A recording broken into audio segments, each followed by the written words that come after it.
Jöregelt kivano. Hujvaj. Oh, it's a little dark. I probably should turn on the light. Bilanat.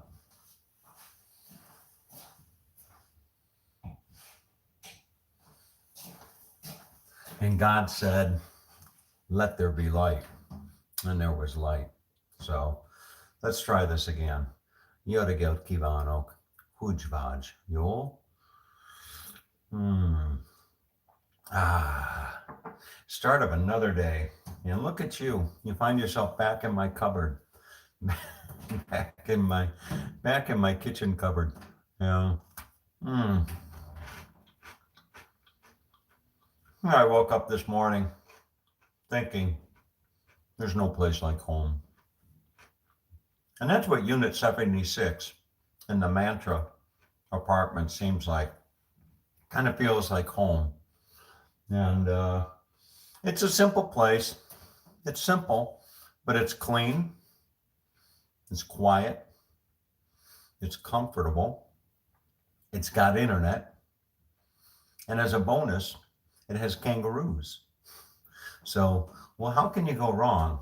You know, clean, quiet, comfortable, internet, and kangaroos. So, boy, that's good. That's really good. I'm back to my little. I was going to bed last night and I found myself thinking I was trying to put the time in perspective.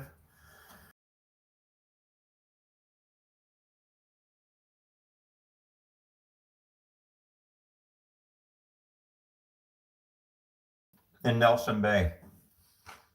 And I was walking through the town last night. And I'll be honest with you, perfectly honest.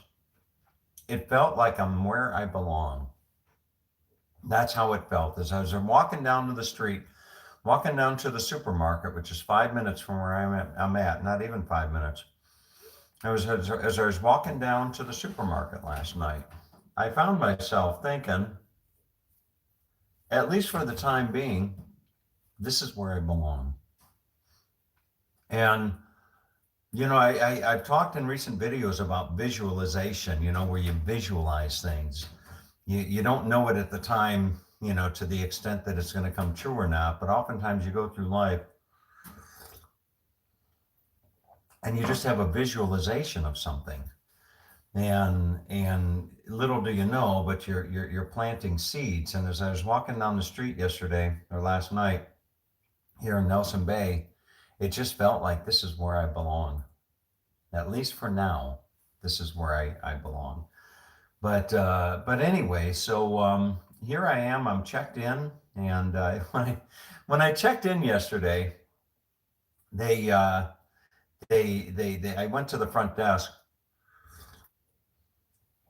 and they said, "Oh, Tom, we forgot to tell you there might be a little problem with unit number 76." And I said, "What's the problem?" And she said, "Well, the owner is having a new lounge delivered on Friday. They're delivering a new lounge." And I said, "A new lounge? You mean like a sofa?" I said, "They're delivering a new sofa?" And they said, "Yeah, is that going to be a problem?" I said, "Like brand new? Is it going to have the brand new furniture smell and everything?" They said, "Yeah, probably. It's probably going to smell like new furniture." I said, "Well, is it going to recline?" And they said, "Well, we don't know about that." And I said, "Is it leather?" Again, we don't know. It's just a new lounge. You're getting a new lounge, a new sofa. And you have a problem with them delivering that. I'm like, no, not, not at all. But, something that I am finding challenging, and those of you that have followed me for a while, you'll appreciate this. Remember when I was back in Fort Myers and I took it upon myself to clean the grout in my tile floors? Remember that? I took the baking soda and the hydrogen peroxide and I got on my knees and I scrubbed, scrubbed all the grout lines, and the tile was 1 by 1 tiles. Well, look at this. I show up here, and I don't know if you can even see this here. Let's see if I can turn this around. Let's see. If I come back over here, you can see, you see, it was white. Now, if I'm going to stay here, if I'm going to be staying here for the better part, if I'm going to be staying here for the better part of a month, I don't know if I'm going to be able to live with grout, like that. I might have to go. I might have to go get a. I might have to go get some hydrogen peroxide and baking soda. But no, I'm just kidding. Anyway, so I'm waking up today, and today is Tuesday, and I have a flight home. I have a flight scheduled to go home on Friday, and I'm going to change it. I'm changing it to June 15th. Why June 15th and not June 1st or July or whatever? I'm just pushing it out. I'm making a commitment for a month. I'm going to make a commitment for a month, and then I'm going to book this place for another 2 weeks. And that'll leave the door open for me to book this place for another 2 weeks if I want to stay here in Nelson Bay for the duration, or it'll give me the opportunity maybe to move. But this is not really, if I turn this camera around here, it's not really a bad little place. Unit number 76, you see? So I brought the table in from the outside, if only to use it as a space to work. I don't want to use my my kitchen table per se, but look, it's more than comfortable. I've got good internet and TV. I slept like a baby last night in my room, and it's all good, so to speak. So I can't imagine those of you that saw my video last night of Little Beach. That's if I wanted to walk there, that would be a 30-minute walk. 30 minutes there, 30 minutes back. And that's going to be my daily exercise, is to walk to Little Beach and back, listening to Rush Limbaugh or the other guy I listened to. But that's going to be my daily routine. I'm going to wake up, I'm going to have my coffee, do my morning show, sit down and work for a little while, have a little bit of lunch, go to, take my nap, wake up in the afternoon, and or wake up and then work a little bit more. Tom, are you still planning to go out and take a trip to the western part of the U.S. this summer?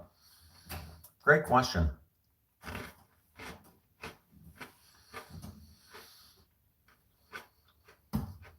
That's a really good question. But, and I'll answer it in a moment. But anyway, no, I lost my trend of thought. Oh, well. Oh, my routine. So I'll wake up from my nap. I'll probably work a little bit more.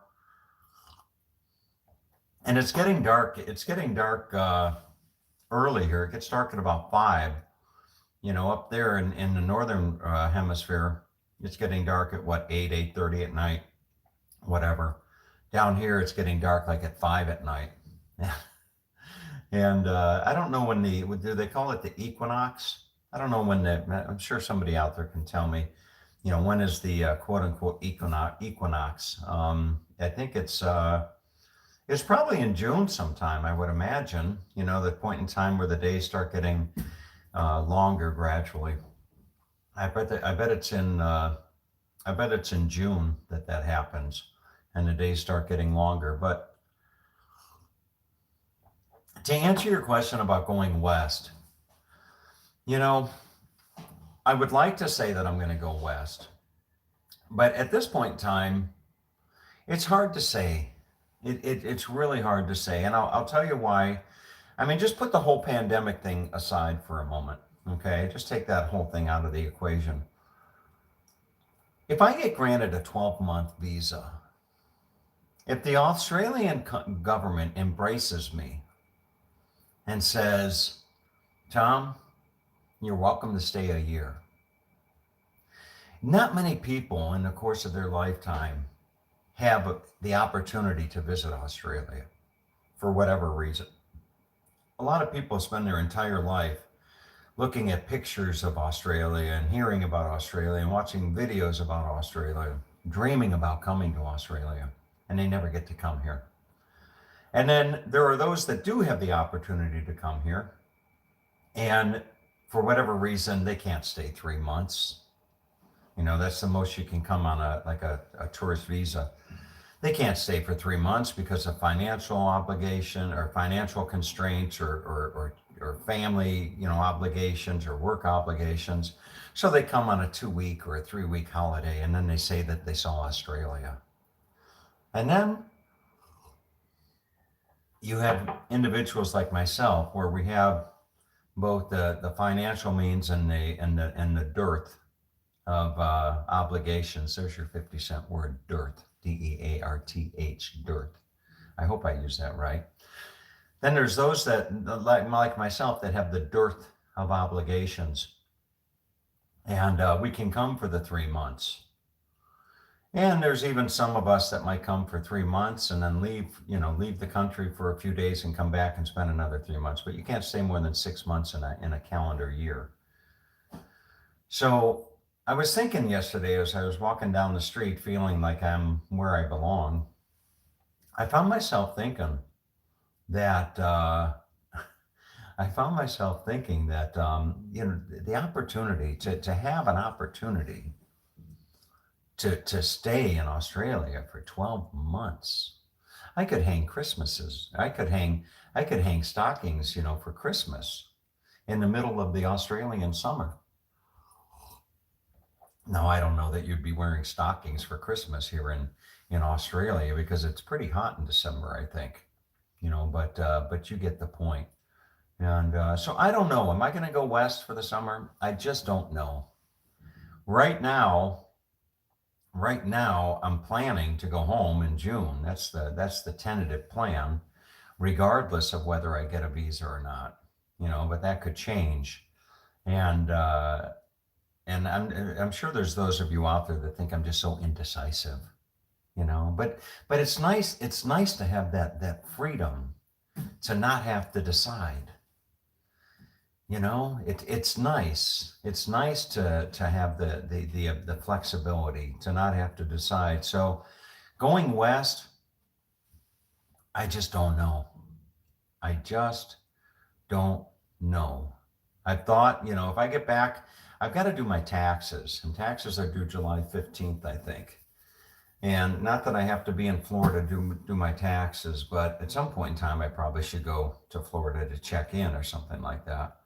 But I've toyed with different ideas. I don't know what the border situation is with Canada, but I thought about, if I get back sometime in July, maybe going up to Prince Edward Island and going up to, Halifax and Nova Scotia,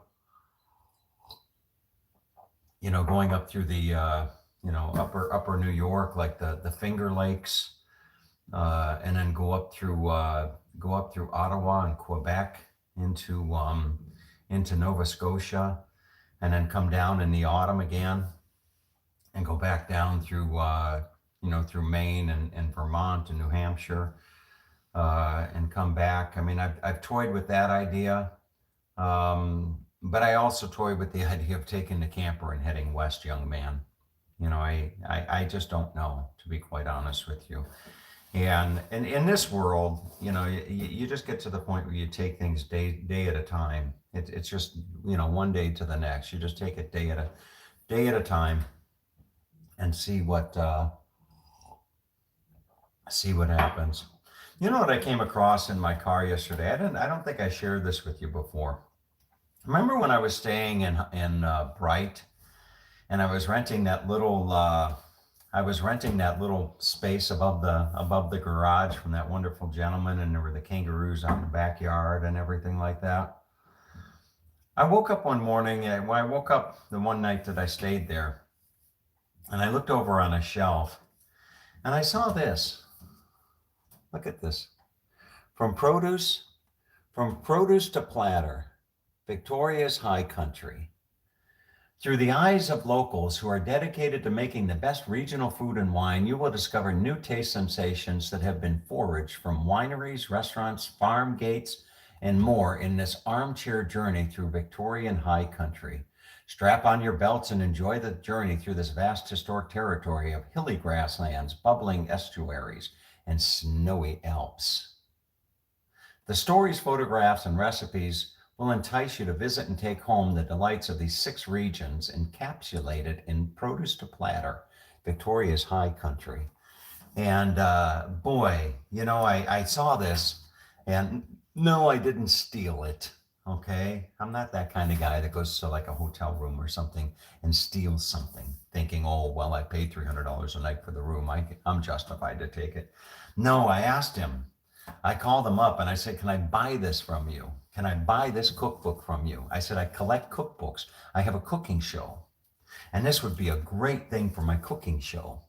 You see, Produce to Platter, and recipes from our favorite local chefs. And boy, look at some of this stuff. I don't know, what the heck is this, rabbits? I think are those rabbits hanging up on the fence? I think it is.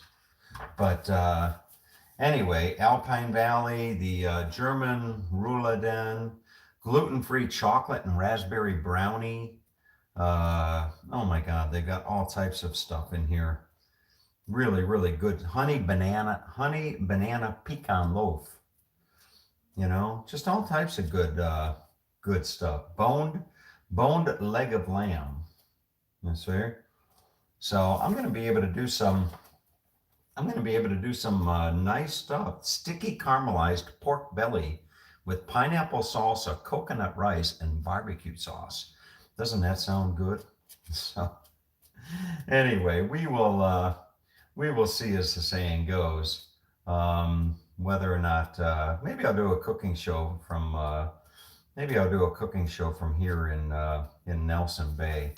But anyway, that's about it for the show today. I don't not too much else on my mind. There's a place, if you want to Google this, Google fly, like a fly on a wall, point, like who are you pointing at? Fly point dive, D-I-V-E. Google fly point dive, Nelson Bay. Fly point dive, Nelson Bay. Google that and look at the images. Apparently, there's this little spot, not even 5 minutes from my house, where you can walk into the water and go snorkeling or diving and see all types of critters.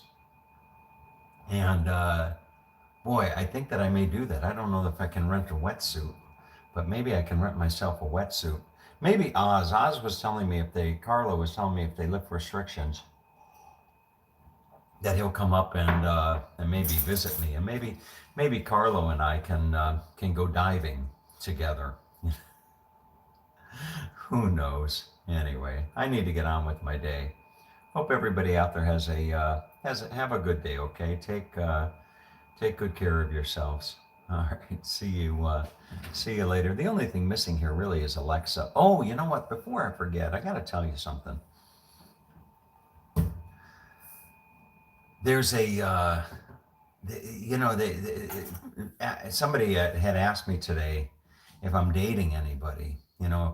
If I've got if I've met any nice Australians. I think Carlo says he's got to find me, or we need to find myself a nice Sheila.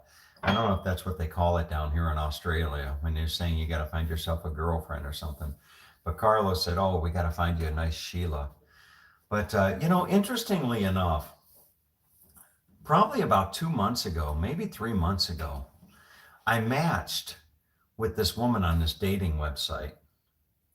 Okay, her name is Silvana, and she's from she's from Brazil. She's Brazilian. And she was in the United States when we matched. And she lived in the United States for some years. She lived in the United States. She lived in the Boston area. And she's a graduate of Harvard. She's a Harvard graduate. And her son was born in America, and her son is actually an American citizen. And she lives in this beautiful community down in Australia called Ponto Grosso, or down in Brazil. And I believe it's Ponto, Ponto Grosso, Grosso, Ponto Grosso. And interestingly enough, her and I have been communicating somewhat regularly via, Messenger and what have you. And I'm not even gonna begin to, speculate as to where it will go, if anywhere. But what a lovely lady she is. I mean, every time I talk to her, I think, oh my God, she's way out of my league. I mean, she's a beautiful lady, and I mean that in every aspect of that, inside and out. I mean, she's a strikingly beautiful lady, but internally she's got such a great spirit. She has such a good spirit, and she's highly educated. She's highly educated, and she has her own business. And we talk quite a bit. We talk quite a bit on the Tom. You are still planning to go out. Oh, hey. Anyway, we talk quite a bit, and I don't know that will ever go anywhere. I mean, I tell her, I say, we're in the middle of a global pandemic. I said, there's a very good possibility you and I will never actually meet one another. You do know that, right? And so anyway, we will see, as the saying goes. Boy, this looks good. Poached nectarines with nectarine consomme, quark, millet hazelnut praline, and bee pollen. Look at that. Can you imagine going down to Whole Foods saying, excuse me, do you have any bee pollen? But look how good that looks. Oh man, that looks really good. All right, I need to get on with my day. I see another comment. Are you and beautiful Michelle still in touch? It looked like you both enjoyed each other when you were up in the tropical area of Australia. I'm not Michelle's type. I'm too fat for Michelle. Michelle told me that, I mean, any potential relationship with Michelle was conditional. It was conditional on me losing weight. It was conditional on me not chewing gum. It was conditional on me not farting in the house. I mean, all this kind of stuff. There were all these conditions as far as Michelle, and she's a wonderful lady. She's a lovely lady. Michelle is a really, really lovely lady. But when somebody starts putting conditions, on a relationship, conditions, I mean, okay, are you gonna lose weight? Are you gonna do this? Are you gonna do that? Are you gonna do that? And so no, I said, nope, not anytime soon. I'm not. And that was, that was that, so to speak.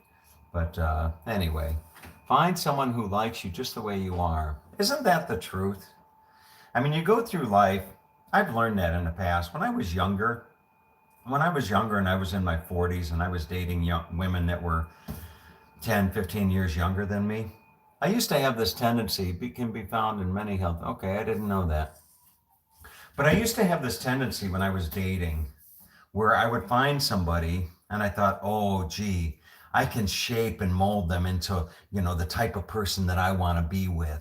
I can, if I find a woman and she doesn't exercise 5 days a week, I can really influence her to pick up that habit of exercising 5 days a week.